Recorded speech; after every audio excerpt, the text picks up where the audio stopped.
আসসালামু আলাইকুম ওরহমতুল্লাহ। 10 মিনিট মাদ্রাসায় আপনাকে স্বাগতম।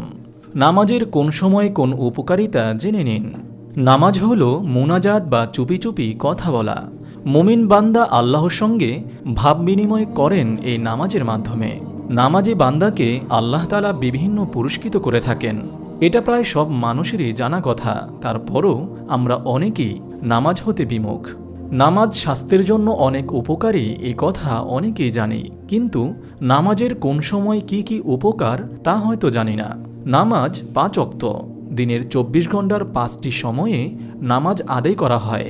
এই সময়ের ভেদে নামাজ কিভাবে স্বাস্থ্যের উপকারে আসে তা আজ জানব। ফজরের সময় নামাজ আদায় করলে সারারাত ঘুমের পর হালকা অনুশীলন হয়। এ সময় পাকস্থলী খালি থাকে, তাই কঠিন অনুশীলন শরীরের জন্য ক্ষতিকর। এ সময়ে নামাজ আদায় করলে নামাজি ব্যক্তির অবসাদগ্রস্ততা ও অচলতা থেকে মুক্তি পাওয়া সম্ভব। নামাজের মস্তিষ্কে রক্ত চলাচল বেড়ে পুনরায় চিন্তা করার জন্য প্রস্তুত হয়। এ সময়ে দেহ পরিষ্কার, দাঁত পরিষ্কার, অঙ্গ ধোয়া ও পেশাব পায়খানা থেকে পবিত্রতা অর্জন করা হয়। এতে জীবাণুর আক্রমণ থেকে বাঁচা যায়। তেমনি নামাজিরা হেঁটে হেঁটে মসজিদে যাওয়ার ফলে হালকা ব্যায়াম হয়ে থাকে, যা স্বাস্থ্যের জন্য খুবই উপকারী। স্বাস্থ্য বিশেষজ্ঞরা বলেন অন্ত্ররোগ ও আলসার থেকেও বাঁচা যায়। রোমের পাদ্রি হিলার বলেন, ভোরের নামাজের জন্য ওঠা স্বাস্থ্যের জন্য অত্যাচার্য প্রতিক্রিয়া সৃষ্টি করে।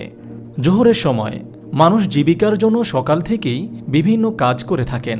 এতে ধুলা, ময়লা, বিষাক্ত কেমিক্যাল দেহে লেগে বিভিন্ন জীবাণু আক্রমণ করে। এছাড়া সূর্য ঢলে পড়ার সময় গরমের কারণে বিষাক্ত গ্যাস বের হয়ে মানবদেহে প্রভাব ফেললে বিভিন্ন রোগও হতে পারে। তাই জোহরের সময় অজু করলে অনেক জীবাণু দূর হয় এবং ক্লান্তি দূর হয়ে দেহ তরতাজা হয়।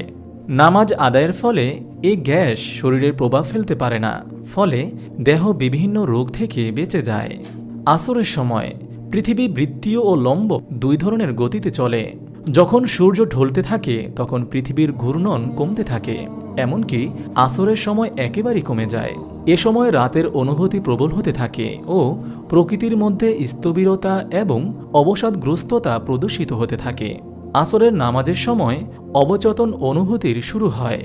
এ সময় নামাজ আদায় করলে অতিরিক্ত অবসাদগ্রস্ততা, অবচেতন অনুভূতি, মানসিক চাপ ও অস্থিরতা কমে যায়। সূর্যের রশ্মি নামাজিকে প্রশান্তি দান করে। মাগরিবের সময় সারাদিন মানুষ জীবিকার জন্য শারীরিক ও মানসিক পরিশ্রম করে কাটায়। মাগরিবের সময় ওযু করে নামাজ আদায়ের ফলে আত্মিক ও দৈহিক প্রশান্তি লাভ হয়। সারাদিনের ময়লা ওযুর মাধ্যমে পরিষ্কার হয়ে ত্বক হয় তরতাজা। এশার সময় স্বাস্থ্য বিশেষজ্ঞরা বলেন, রাতে বিছানায় যাওয়ার আগে হালকা ব্যায়াম করে নিলে তা স্বাস্থ্যের জন্য ভালো। এশারের নামাজ ব্যায়ামের চেয়েও বেশি উপকারী। এই নামাজ আদায়ে শান্তি পাওয়া যায়, খাদ্য হজম হয় এবং অস্থিরতা দূর করে। তাহাজ্জুদের সময় এ সময় নামাজ আদায়ে অস্বস্তি, নিদ্রাহীনতা, হার্ট, স্নায়ুর সংকোচন ও বন্ধনসহ মাথার বিভিন্ন রোগ নিরাময়ে কাজ করে। স্বাস্থ্য বিশেষজ্ঞরা বলেন, যারা দূরের জিনিস ভালোভাবে দেখতে পায় না তারা এ সময়ে নামাজ আদায় করলে সুফল পাবে।